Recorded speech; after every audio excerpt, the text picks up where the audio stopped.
What is going on, esteemed witnesses of the courtroom? This is the Croc to bring you a Pokemon 6th Generation OU battle versus Jahmar, aka Entei Man 2, who played way back when. So let's jump right into the team preview. Looking at threats on my opponent's side, he has a Fortress which can set up spikes. The Dragalge and Fortress lead me to believe that he's both spikes and toxic spikes because offensively he has Charizard and Greninja at least at the baseline, and Rotom could be pretty offensive too, and Florges for the some part is as well.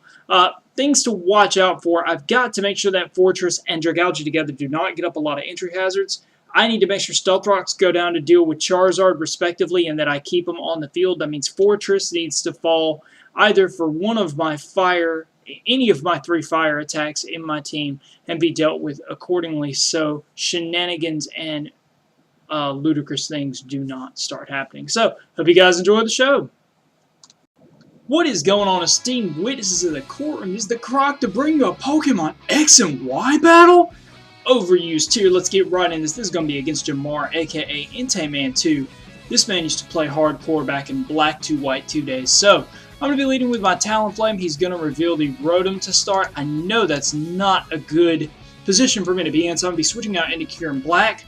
I was kind of hoping he would Volt Switch directly away, but he decides just to burn me instead, making my physical side of this set kind of not as good. So just going to go for the Stabbed Ice Beam. Now, he's going to be Volt Switching here into his Dragalge, which I'm thinking from this point is probably specially defensive. I'm thinking Calm, as he's just going to start setting up some Toxic Spikes. Now, I actually made a mistake with this team, but hopefully I don't think you guys are going to notice it in this match. But I noticed at this point now, he's going to go into his Florges thinking I'm going to be a special attacking Mew, but I am the variant with Psyshock, and that's going to do a ton of damage as he avoids the first Will-O-Wisp connecting with his Moonblast, doing quite a bit of damage. I see I can take it, even though I am a bold Mew, I can continually take this. So Adorable Little Mew is going to curl up, roost away, and get all that HP back. And after Leftovers recovery on this turn residual, I am at 185. Moonblast going to go off. It's going to do quite a bit of damage. 107, and Will-O-Wisp finally going to connect here. Now, I know this guy may have Aromatherapy. What my thought process is, if he's going to continually Moonblast away, he's going to be switching out. I know he has that Greninja, and he is going to bring it out. Now, I predict him to bring it out, so I'm going to go for the Will-O-Wisp as opposed to the Psyshock because Greninja, even as frail as it is, Greninja is one of the scariest things in Overused and in X and Y in general. So now I'm going to be switching. I misclick here. I was going to go into my Empoleon, but I accidentally go into my Greninja, have to catch the Toxic Spikes and the U-turn. But because he is burned, I will live this at 38 HP. But it still isn't very good at all because my Greninja was one of my most specially offensive threats. He told me actually it was a physically offensive Greninja, so that's very interesting. I had been thinking about that for some time. So my brain has not been playing X and Y, and I forgot about Protean. I was like, okay, which to go for? And I was like, okay, Ice Beam, Protean, Stab, Life Orb, bringing it down pretty far. He's gonna hit me. He's gonna set up another Toxic Spikes, and Black Sludge is gonna happen.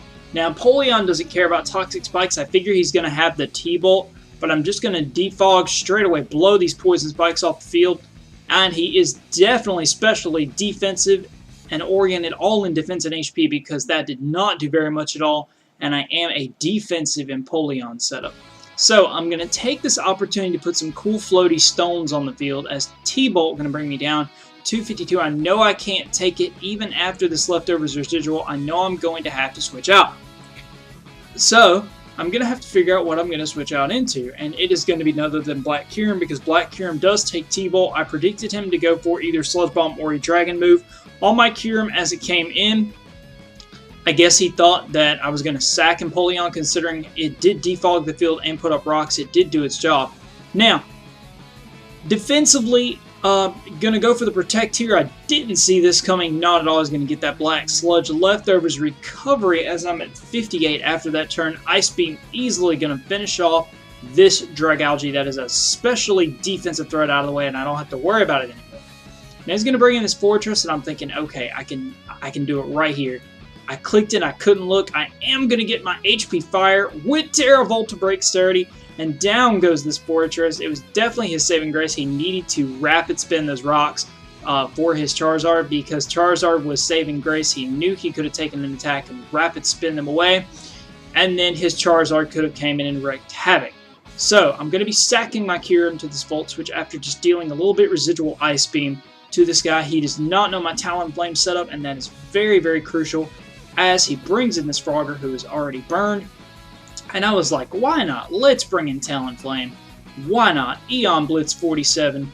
It's time for some Brave Bird action, and boom! Get out. It's gone. Big offensive threat? Not even. So Rotom from this range also has to come back in on Stealth Rocks. Definitely will not be taking a Brave Bird from that range. So that is a defensive check, the only defensive check he had left to my Talonflame. And pretty much from here, we're just going to be doing the Yellow Swallow thing with Fire and Brimstone and Brave Birds and stuff like that. But it gives me time to talk a little bit. Sorry about not posting X and Y, even with quite a few recorders. I guess I've just been so hardcore in the move to 2nd Gen, and with the rise in the new community channel. Even though the community channel takes 2nd Gen videos, I pretty much, or X and Y, obviously, because the top generation, I've been really psyched into playing Stadium and Stadium 2 lately, mainly Stadium 2, and I've been doing some other stuff, mainly Project M and stuff like that. So if you guys want to play Project M or X or anything else, just I'll leave my Skype in the description. You guys can add me and we can go from there. That was a really good game. Entei, man, definitely the turn with the Fortress. Rapid Spin could have blown that away, and Charizard just could have wreaked havoc, and I really couldn't answer back because my Empoleon, my Kyurem, all of that was weakened. My Aegislash had no chance. My Greninja was gone. So definitely that was just a big turnabout. So thank you for that match, Entei Man 2. Actually quite funny. Prior to him getting X, we had talked about having a Black-White 2 match while Wi-Fi was still around, because this man played really hardcore back in the days.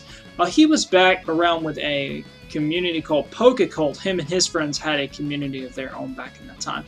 So, hope you guys have enjoyed this video. Like it, rate, comment, sub as always. Peace out. Objection! And find the computer room. P.S. It is now 1 a.m. I work at 7 or at 9. I need to go to bed. Peace! What you doing?